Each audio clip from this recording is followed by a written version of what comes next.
Welcome back to the Crypto for Good series of Vivi in the Valley, where we explore how emerging tech can help, heal, and empower.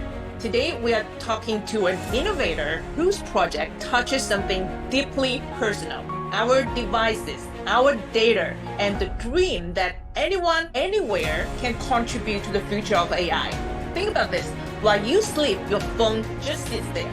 What if those unused hours could help power decentralized intelligence network, train AI models, or even earn you income?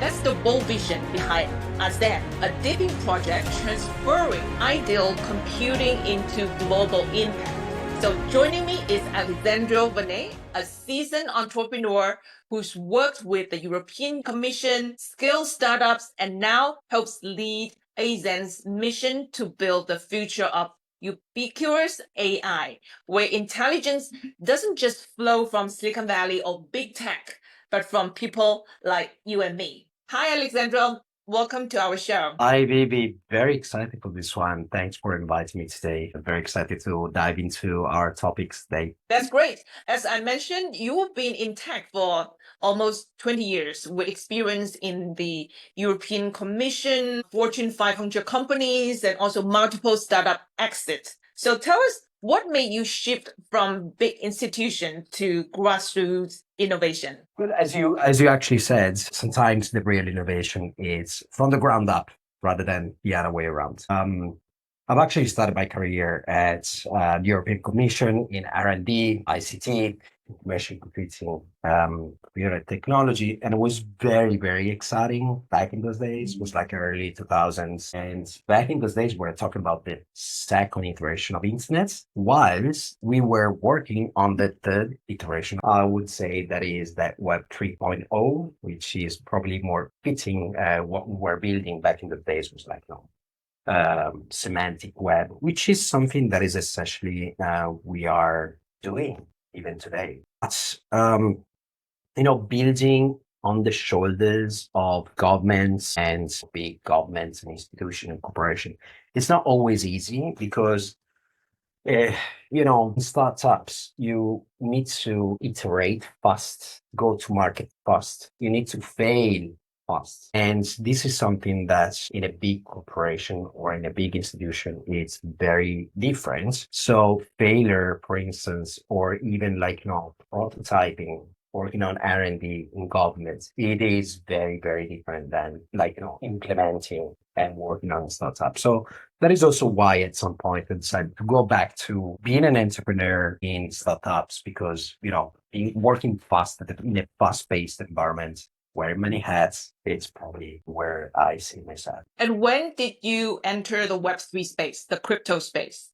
Well, as many actually builders, of course, I came across Bitcoin and the white paper of Bitcoin, but essentially I joined the bandwagon of everyone going ballistic about crypto. Crypto is going through the roof as an investment, as a speculative asset. That was back in 2016. But really soon after, I saw, the potential of building on DLT, so decentralized ledger technologies, so much so that my very first white paper was on organic food, which is kind of something that even nowadays, and especially nowadays, it is very, very important to have food traceability on blockchain.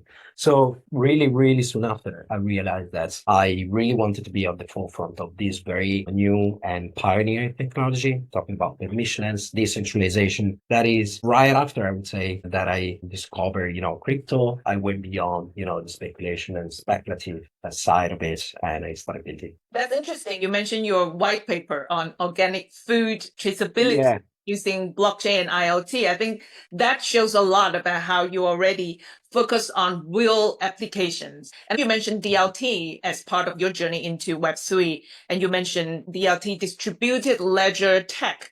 So for those less familiar with the term, that is what powers blockchains and allows data to be stored immutably across multiple systems. So you saw that its value early on, especially for things like what we believe transparency and sovereignty. So tell us what drew you to aZen. So what's the story behind that, and what is that moment of alignment with the project? Well, during those years, since I joined, since I started building in Web3, I took different C-level roles. I built together with other founders, different projects, always with the idea of building for the real world applications. That was the guiding principle for me since the very beginning in Web3, not really being driven by the uh, price action of the particular assets, but really driven by the utility behind it and what is the application on the real world. And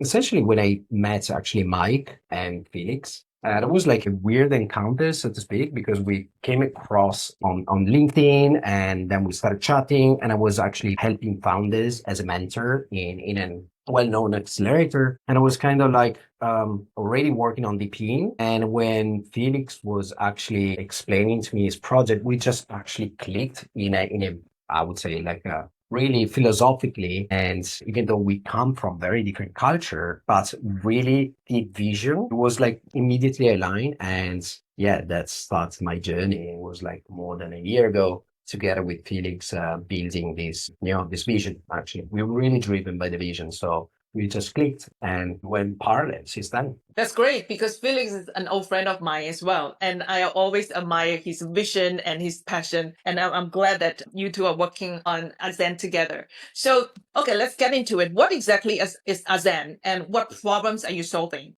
And by the way, congrats on the 1.2 million fund raising to unify AI computing through decentralized infrastructure. So tell us more. Well, thank you for the raise. It was like a long ride. The shiny gold or PR is telling you a part of the story, but that's really just like a fraction of the journey that we did together with Felix and Mike. So what is aZen? aZen is the AI native infrastructure for AI agents, computing nodes, and apps with an inbuilt AI native protocol powered by what we call the aZen natives DePIN. So essentially what we create is a new computing paradigm by transforming computing power into unified assets and integrating it across a universal infrastructure for what we call it and what we define ubiquitous AI. We can dive into that later. So essentially, we're solving many problems, but the long vision for us is actually to make AI truly decentralized and truly democratic. And the idea is to build in that direction because AI is going to be at the edge. When I say at the edge, it's not at the core, but it's going to be, I'm trying to stay away from technicalities here, but to be accessible on any device. And basically, any device can operate as a inferencing, so essentially to work on AI. And this is very, very important for what we call DePi. So in the future, you're going to hear this terminology even more, which is decentralized physical AI. So all basically the machines at the edge of the network that are using AI, they will be powered by decentralized AI. So that is our mission, our goal, and our vision. That's interesting. Yeah, you mentioned the concept of edge computing, and thank you for explaining it to us without using the heavy tech jargon. Basically, it means running AI not in massive data centers, but directly on phones and local devices, and which is powerful. So yeah, let's dive a little bit deeper in ubiquitous AI that you mentioned. So what does that mean, and how does aZen make it possible? Well, essentially, ubiquitous AI is AI present anywhere, anytime, but not just at the core or at the center of the network, but at the edge. So imagine you have an onion and you just cut it, an onion, you have rings. So this AI is not just available or powered by, a centralized data center, but it can be, it is available and run at the edge of the network. That is very important because if you think that you might be having issues in the future because of centralized power is hefty, is expensive to get, and most of all, it is subject to what we call the single point of failure. Is ultimately it's a centralized server that if it fails for whatever reason, hacked or there's an issue at the data center, that machine or those machines won't be able to operate. So yes, there are balancing system, but we have seen last year, if not mistaken, was an issue with release of Microsoft server and all the flights were basically grounded. Shouldn't. And in the vision of DePIN projects, that wouldn't happen because basically all the nodes are run, at the edge of the network. So this is the way we believe that it's possible to create AI inferencing at the edge and not at the core of the network. So to do that, what we do, we power basically edge computing. When I say edge computing, it's your smartphone or your laptop, not your server that is sitting in a centralized in a IDC, in an internet data center. Actually, any device that is not clearly close to the core or the provider, but it's actually at the edge. And any device is able to provide computational resources, power, and basically provide stability for that specifically. In our case, it is aZen protocol. With aZen protocol, we transform those computational resources into what we call it fractionalized assets, that we make those assets available for, say, businesses needed to run or operate AI, not at the center of the network, but at the edge. I see. So you're creating a global decentralized network, basically. We also know that there are quite some DePIN or edge computing projects are emerging in the space, like Akash, Render, IoTeX. So tell us what makes aZen different. Well, actually, one of the key points, or what we say aZen is the edge of aZen, not aZen being at the edge of the network, but the edge that we have over what we say competitive DePIN protocols, is that aZen protocol is essentially available on any network, any device, and any operating systems. This is the only way to basically standardize all different architectures and make those computing resources available on any endpoint environment. And this is very, very important. Imagine, when I have to strike an analogy, imagine like you have a plug, a universal plug, and then you don't need to convert and use different wires, different plugs because you're traveling from place to another. We just provide a universal plug and transforming all these computing resources into something, into, let's say, units, computing units that we can schedule across different endpoint environments. So it's kind of like a middle layer where you have fragmentation on one side, we unify, transform, and make it available in a unified way. Of course, underlying there's a computing, scheduling, and orchestration coordination layer because, we need to shift basically the provisioning of these resources based on demands and the type of demands and where this demand is required, where it's coming from. So we need to make these resources available on time, but based on an algorithm that we have created.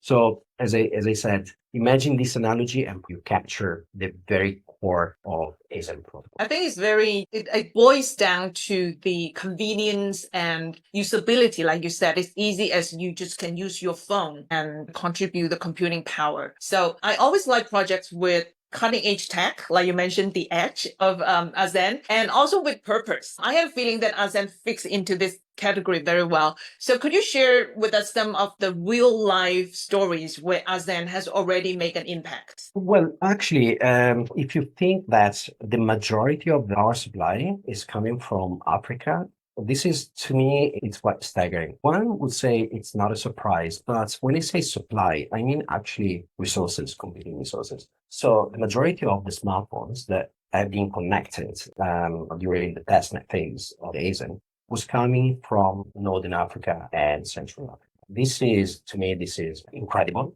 which means that we are able to provide and help businesses in those regions to scale. As you know, one of the issues that we have in our industry or in the AI industry is that if you want to run an AI model, which requires a lot of GPU resources, you really need to get those resources from centralized providers. And if you don't have a very, solid financial backing, it is very hard for you to scale that company. Our vision is that soon, then small businesses from different regions, but also from, let's say, disadvantaged regions will be able to get those resources at a fair price in a fair model and being able to scale. So it's not going to be always the West and more of the AI. Hopefully, there's going to be more competition, more democratic actually access to these resources. So this is where we see the impact, and we already see the demand for that. So that is significant.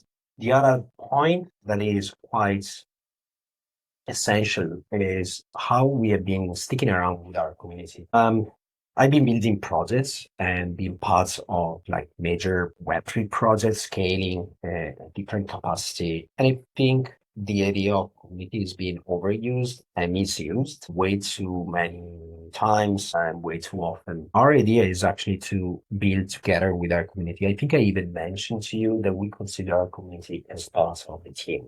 There's going to be more, ideas coming out in the future, but it goes beyond the idea of rewards. It actually goes deep into the area of nurturing and being part of the ecosystem because we need that, because we need to provide solutions to the real world. The other vision that we have is that we provide decentralized infrastructure that is going to power other DePIN projects that will be able to provide, say, essential utilities for, say, disadvantaged or villages that are not in the reach of, the tier one telco provider or Wi-Fi. So we will be able to power those DePIN projects for the goods. So this is something that is really deeply driving.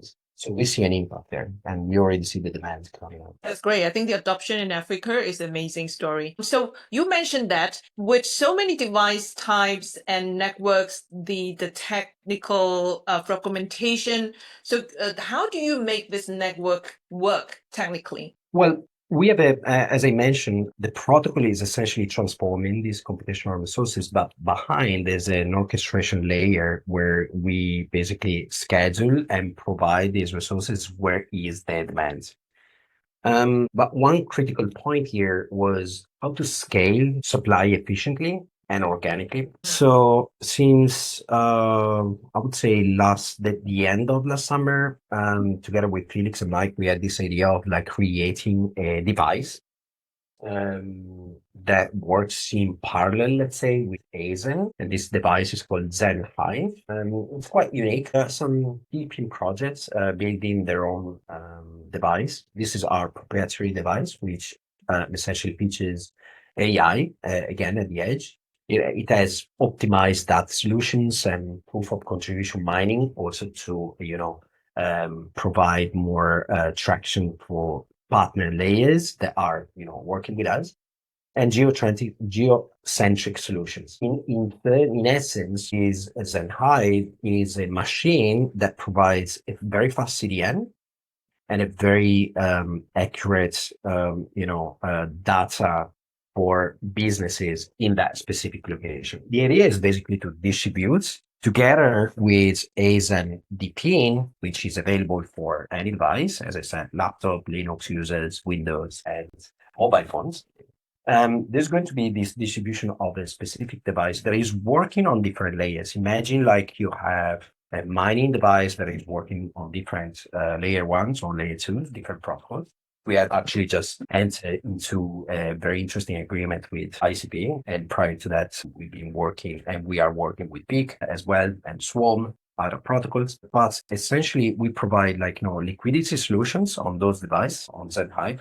But underlying, it is providing computational resources or powering actually the engine of aZen protocol. So there's the interesting solution that we are combining real world solutions for businesses, let's say in gaming or infotainment or other, let's say, e-commerce industries where we provide business data. But at the same time, Web3 users adopting this device, they are basically powering the aZen protocol. So they can enjoy multi-layers rewards from Web3 partners as well as in aZen. That's interesting. So you have your own hardware. And I heard from Felix actually, and he was telling me that it's designed to be very simple. No coding, no setup, and just install and go. Exactly. That's the way to go. We exactly design in that way. But I have to say, everything that we have designed so far, it is an idea of like very simple UI and UX. So no, like, trying to go beyond the Web3, complexity and sometimes jargon, and just having like a very seamless experience. So if you download aZen Hub, for instance, it's quite simple. It looks like a Web2 application, just that is like, with an abstraction layer and abstracted wallets behind. So you don't really need to do anything where technical. You just need to run it and play it. This is from aZen to Zen Hive, the same, the machine. You just plug it, it's gonna mine right from the start. And I know that really aZen has a very dynamic community. I actually noticed that. And I know that you have this social AI agent, and that is the way you are supporting creators. And could you tell us a little bit more about that? Yeah, this is a feature that we have launched. If you actually, we tested a few weeks ago. It's out since end of April. The idea there is that we are working on a social layer and a social file layer. So we needed to build an agent on top of the social file layer. And the agent is essentially working in a very simple fashion. If you think that you have, say, users and community participants that are creating content, way too often they're just like, pushing contents without having no recognition for their work or for their efforts. But most of all, they don't have tools maybe to, improve the visibility or the engagement of their own content creations. So what we have created essentially is an agent that is working on top of the SocialFi layer, which is powered by aZen protocol underneath. That is essentially empowering people to create viral content and untapping basically their community, our community, to engage with this content. So it's basically like a megaphone in all senses for community creators or anyone who wants to become like, from, I would say, from a normal, let's say, contributor to potentially a KOL, and even more, we see them as ambassadors. So we are in the beta phase. We see a lot of traction. The data that is coming in from the usage of aZen AI Social Fi is staggering, really. It's quite impressive. Users can just like, tap in their moods. We created meme-like type of content that has been absolutely spread. You see the results. You should try this out. I tried the other day and it was like quite interesting. It was like I tried to play with it and it was like quite interesting, the result. Definitely. You should. Yeah, definitely. As a creator myself, I definitely would like to try it on. And I look into your tokenomics and includes a Goodwill Fund. Tell us what is it about and how does it work? This is go back to what I was telling you before about we envision, working and collaborating with projects that are working for goods, for the goods. So also public goods. Together with Felix, we work in our experience. Felix especially had been working on smart cities, and this is where there could be an impact in the future for preserving public goods and even using public goods or unmanned, say, public goods services. Our vision is that throughout these funds, we will be able to help and support these DP projects and any other kind of projects, to be completely honest, let's say AI-based projects to scale when they are working and providing services for the goods. So this could be from healthcare to, as I said, energy sectors, and even providing like, decentralized communication services in, again, disadvantaged places in Africa, for instance, where they don't have access. I'm telling you, like, an anecdote here, which is quite interesting. I had like, an exchange on Twitter with Paolo Ardoino. Paolo Ardoino is the CEO of Tether. And he actually was asking people in the case of like, a social unrest or an economic collapse of that country, for instance, or like a catastrophe, like say an earthquake and stuff. What could be the contribution of DePIN in that case? Because like, we depend on centralized utility providers. I think this is definitely an opportunity and not a commercial opportunity, an opportunity to provide actually a solution, emergency solution in those very cases, like providing decentralized infrastructure that can work in power even under, distress conditions, for instance. I see that happening. Probably not, like, no, probably this is not around the corner, But the more DePIN projects are going to manage in the future, the more is going to be possible to aggregate different data and different DePIN projects together to essentially provide this kind of solution for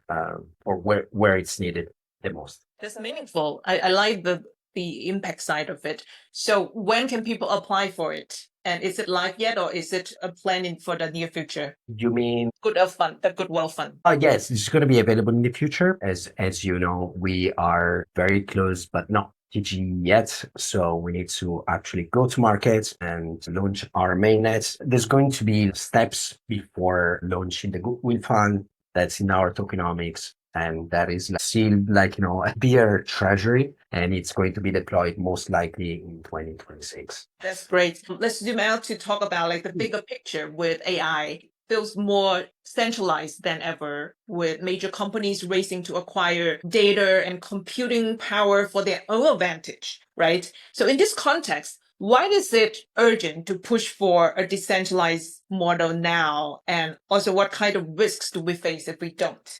There are several risks, in my opinion, to privacy. We are basically allowing LLM models to free train based on what we do and based on free tier subscription. Be aware, guys, that free tier it's good and bad at the same time. So I do believe that this will come to an end. The second thing is that today training an LLM by scraping any kind of sources that are essentially public sources can really create certain type of hallucinations. And I think decentralization area is very important, not because we create a gated wall around data, but I think certain type of data has to be, kind of gated, in my opinion, protected. And those data providers or data seekers, they need to pay for certain type of data if they want to train certain models based on specific,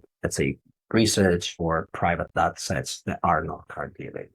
That is number one. Number two, there's going to be an impact. You probably have heard that the amount of electricity that AI is going to consume in the future, it is beyond our imagination. On one side, most likely, we're going to have, models that are less power, stressful in that sense, probably more light type of AI models. But running these models on decentralized infrastructure, it is less heavy in that sense. So we already have seen some kind of efficiency in running AI models at the edge. Also, we unleash the power of decentralized and edge computing, because if you run everything on a centralized server, besides being very hard actually to power that. I mean, there was a research from Bain Associates that was basically saying in the future, we're going to see an increase, not just of the demand, but the price that just few companies are will able to basically run those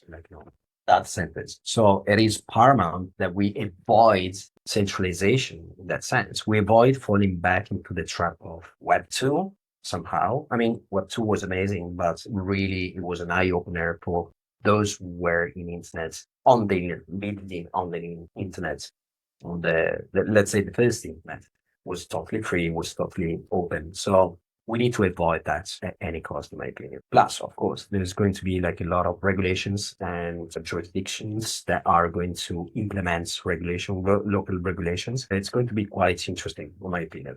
I don't want even to talk about IPs because this is a whole different ball game, but we're going to see a lot of lawsuits in the future against big companies. You probably have seen already that the mighty, I forget, the Japanese studio, animation studio. Ghibli studio. Yes, exactly. There was a thing about OpenAI using their style and whether you can Of IP a course. style, an art style. Yeah, there's a whole bunch of talk about it. That was absolutely outrageous if you think about that. So that is why decentralization is absolutely paramount, because we want to avoid these things to happen in the future. They're talking about IPs in particular. So that is why it's very important. And finally, data protection. Data is more protected on the decentralized infrastructure. and centralizing. So simple as that. Yeah, definitely. I think data security, and then also you mentioned the geopolitical bottlenecks and regulations, and then the scarcity in power, GPUs, and just a lot of different reasons. So the future of intelligence isn't owned, but shared. So I would like to ask you, along your journey, what are the hardest parts of building aZen, and how do you overcome that? That's a beautiful question. Everything is hard um, because of that long term vision that we have, or sticking to that vision and not falling for the trap of, like, um, let's say, out or falling for easy numbers. It is tempting, I have to say, because we're getting a lot of traction. We could have done things earlier if we wanted, but it was not right for exactly that vision. So the hardest part, it is not just building. It is actually to stick to the vision. Luckily, Felix and I, and Mike as well, but Felix and I especially, we're very aligned with that. So I would say that it comes quite easy, but it's hard sometimes to explain to stakeholders that this is where we're going and this is what we're doing regardless. So that is the hardest part. Plus technology, of course, but this is a startup. Like many Web3 startups, you have like a lot of iteration on products, projects, protocols. It's very complicated, highly technical, challenging. Of course, I don't deny that. But yeah, to me, the hardest part, probably because I built startups in the past, scaled others, is always to stick to that long-term vision. Yeah. So apart from all these technical difficulties, technical challenges, but believe in your vision and stick to your own principles, that is the hardest part. And I'm glad that you and Felix make it. So now let's talk about the biggest thing ahead. You mentioned now aZen is leading to TGE, token generated event, which is like listing in the crypto sense, right? What is next for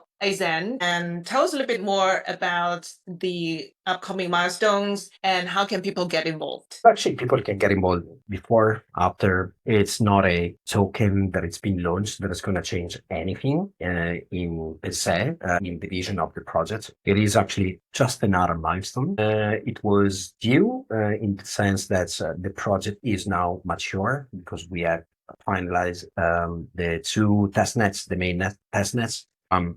aZen DePIN testnet, where we got like more than 80,000 devices, and the other for Zen Hive, in which we opened just a month ago, and we achieved the results that we wanted to achieve. More than 800 units being sold. So the idea there is that it is an ongoing and continuous project with milestones coming out. There is going to be Zen Hive going live with mainnet. There is aZen going live with mainnet. The DePIN is going to open soon, guys, just in case you have participated into the DePIN phase one. Very soon, the second phase is going to open. It's going to be mainnet, and with different operative systems able to untap their resources through aZen DePIN. So there's going to be a lot of exciting things happening. Also major partnerships, and not just in Web3. We're building in Web2 for Web2, I say, because there are a lot of verticals there. Businesses needed real solutions and not like, a solution that no one wants. That's way too often is what we see in Web3. That's wonderful. I like how you see the event of TGE, not just like an end to a financial game, because you are really there for building something long term to make a difference. So anyone can join, download the app, contribute, and check it out, and join the building movement. But again, I want to remind our audience that this conversation is for educational and entertainment purpose only and does not constitute any financial advice. So do your own research. And okay, so I ask anyone when they come on the show, because you are pioneers in your industry, in your space. And I was actually rereading the book Alchemist. It talks about the personal legend. What is your advice for young people nowadays who's pursuing their own personal legend? It's a beautiful question. And when I mentor startups in the past, and currently I'm going to join a new accelerator very soon. I'm going to talk about that in another AMA. And when I face startups builder, whether they are in Web3 or Web2, it goes back to a few things. Fail fast. If you have to fail fast. That is the hard lesson that every builder should have learned. I have learned it hard on myself, and it was the most important lesson. So you are a legend when you are able to fail and take those lessons for your next venture and build a successful venture. But you need to understand the hard lessons, whether it's like fundraising, whether it's like product market fit, whether it's like building a very fast MVP. We can forget about all this jargon, but it boils down to learning the lessons that no schools or accelerators, they will tell you, because you have to learn those lessons on your own skills. So you become a legend when you have understood exactly those failures and make those failures a success. That's beautiful. It's really like what Silicon Valley says, fail fast and break things, move fast. And it really requires the quality of anti-fragile. You need to be able to pick yourself up and continue, not feel sorry for yourself and then and mourn your own failure, and just keep going. Thank you so much. Thank you, Alessandro. This has been such an inspiring and grounding conversation, and it's exciting to see a project that blends technical innovation with real-world inclusion. We'll be watching aZen's journey ahead and wishing you and the team all the best as you build the future of decentralized AI. Thank you. It was really, really beautiful speaking with you, and it was really like a pleasure and an inspiring conversation. Thanks. Thank you. Thank you so much. Thank you for joining us on this episode of Vivi in the Valley Crypto for Good. We're here to spotlight tech with soul, projects that don't just disrupt, but uplift. If you enjoyed this story, please share it. Follow us at Vivi_Valley and stay tuned for more innovators using AI, crypto, and purpose-driven technology to shape a better future. Until next time, stay curious, stay kind, and stay sober. Now, here's the disclaimer. This conversation is for educational and entertainment purposes only and does not constitute financial advice. See you.